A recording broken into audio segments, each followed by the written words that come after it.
Mr. Chair, Yes, go I ahead. move that he be cited in contempt There's a motion. for continuously lying before this committee.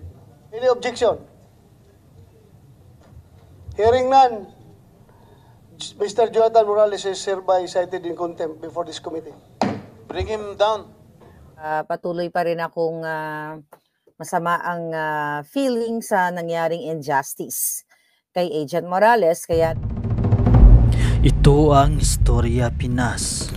Kawawang Expedia agent Jonathan Morales, isang unfair treatment ang natanggap sa naganap na Senate hearing Mayo 20, taong 2024. Kasalukuyan ngayon na nakakontempt sa Senado ang Expedia agent Jonathan Morales.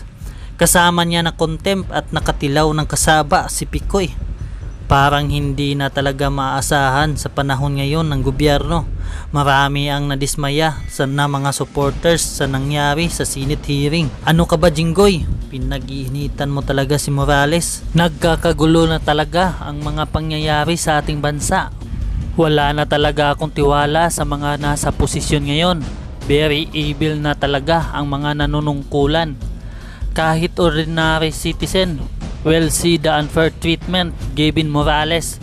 At this point, how can you still trust PDEA with anything they say regarding this case? Nakakalungkot ang nangyayari kay Sir Morales. Dapat tulungan mo din, Miss Maharlika. Ilabas mo na kung ano ang ebidensya na meron ka dyan. Ang feeling naming mamamayan sa ginagawa nila kay Morales, parang dinudurog ang aming puso.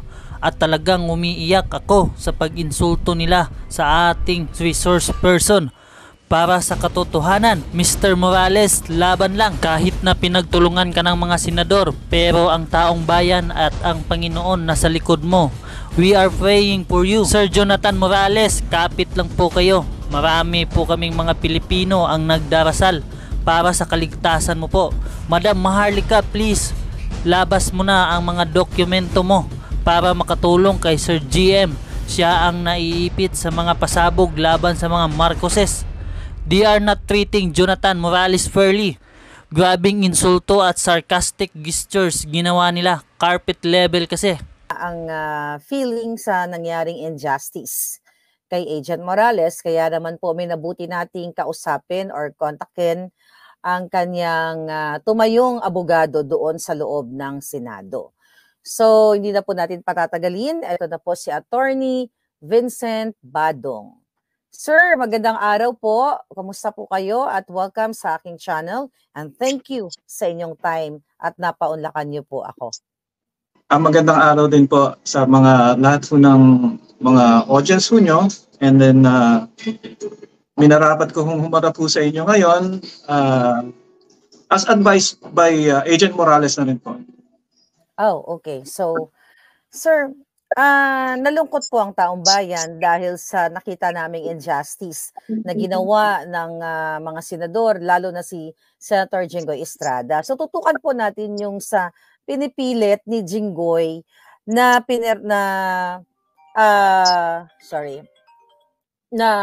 na PDS ni Agent Morales, yung may nilagay daw siyang no doon.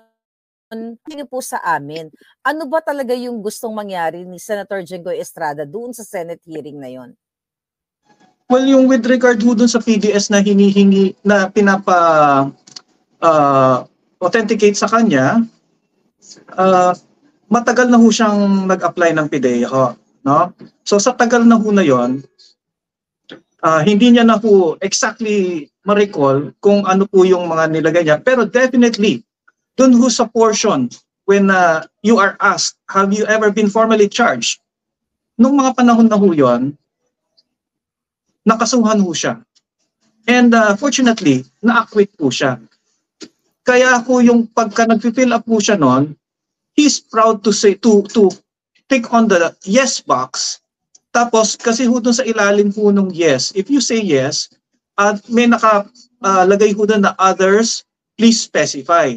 So inilalagay niya po doon yung special order no acquittal po niya. Kaya there is no reason for him not to even say no na hindi ho siya na-charge. Kasi ho, meron ho siya pero he was acquitted. And to date, wala pa po siyang conviction kahit na anong kaso po.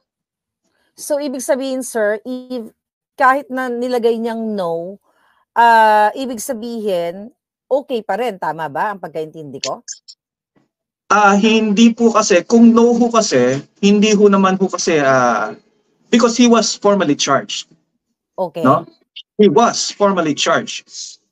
Kaya dapat, yes yun, at nakalagay doon yung special order number. Pero kasi ho, that's the reason why he was asking for the original documents. Kasi ho, hindi ho niya lubos maisip na ilalagay niya ho no. Yeah. Kasi ho, yes, he will be proudly stating yes. In fact, acquitted ho siya. Yun ho yung reason lang ho niya. Kaya there's no reason for him to deny na nakasuhan po siya. Sir, nandoon kayo sa tabi ni Agent Morales. Yes, ma'am. Ramdam kami, malayo kami, nasa labas kami, nasa social media po kami, nanonood kami. Ano yung feeling nyo? Kasi ang nakikita po ng taong bayan, talagang binubuli ni Jinggoy Estrada, si Agent Morales, at talagang tumatawa pa siya, insulting laugh. So ano yung feeling ninyo during that time na ginagano ng isang senador ang inyong kliyente na si Agent Morales? Ano lang naman po, ang nasabi ko lang po naman sana i-treat yung client ko. Yung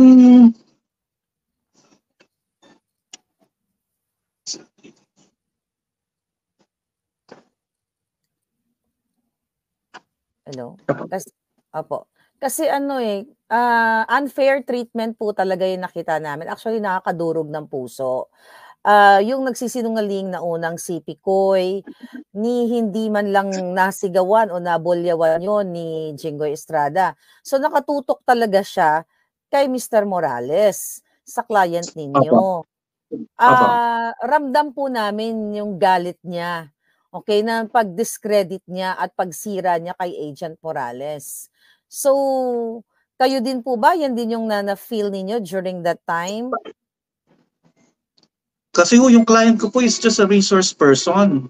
In fact, may other kinokonduct na hearings po ngayon, allegedly, kine-question ko yung nationality ng isang mayor. Pero very polite ho yung mga senators. Yeah. And very obvious naman ho na lying to the teeth kasi hindi nga ho niya maalala kung saan siya nagtira. And kung bakit late ho siya nag-register ng birth certificate.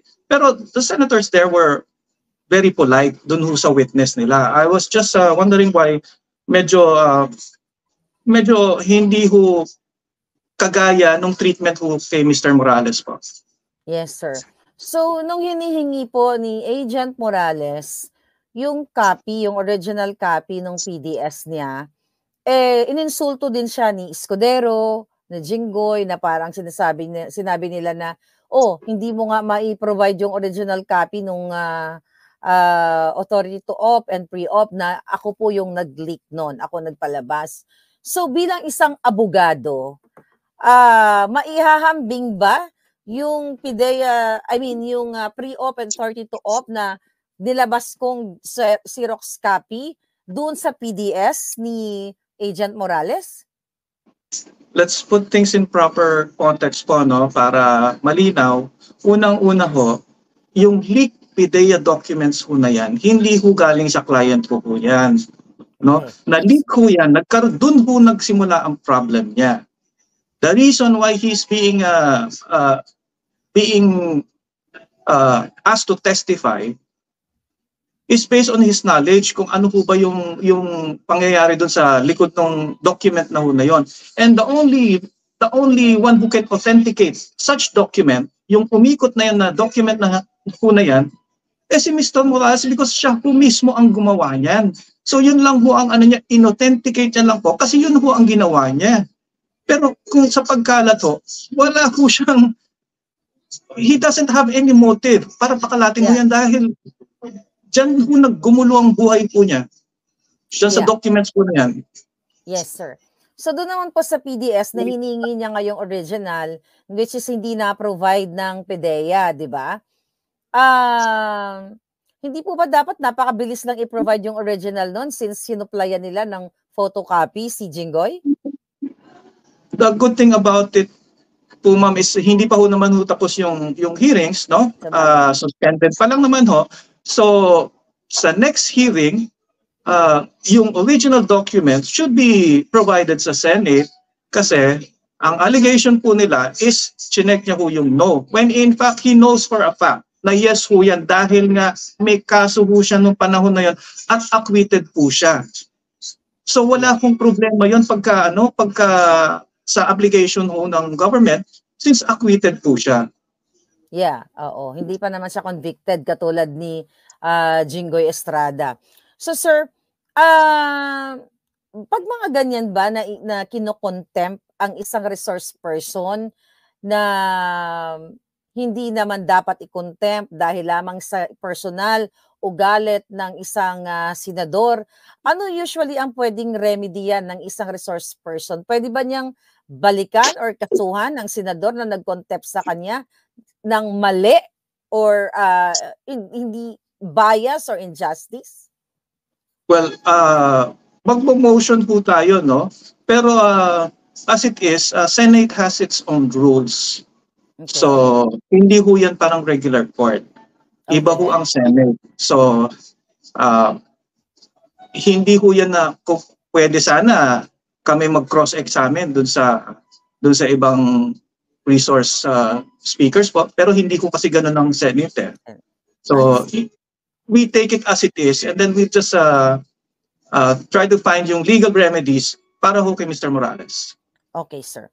Sir, isa doon sa resource person si Ochoa, no? Si Paquito Ochoa, dating Executive Secretary ni Noynoy. Isa yun Yes, sa ma'am. mga nabanggit ni Agent Morales in the past hearing na isa siya sa nagpigil o nag-impluwensya sa dapat na raid noong March 11, 2012 kay Maricel Soriano at kay Bongbong Marcos.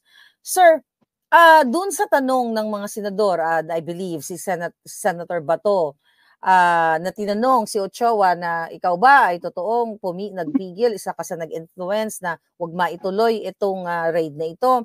So lahat ng sagot ni Ochoa, actually, lahat ay no. So bilang isang observant na nakikinig, walang confirmation doon sa kay Agent Morales kasi siya yung nag-mention ng name.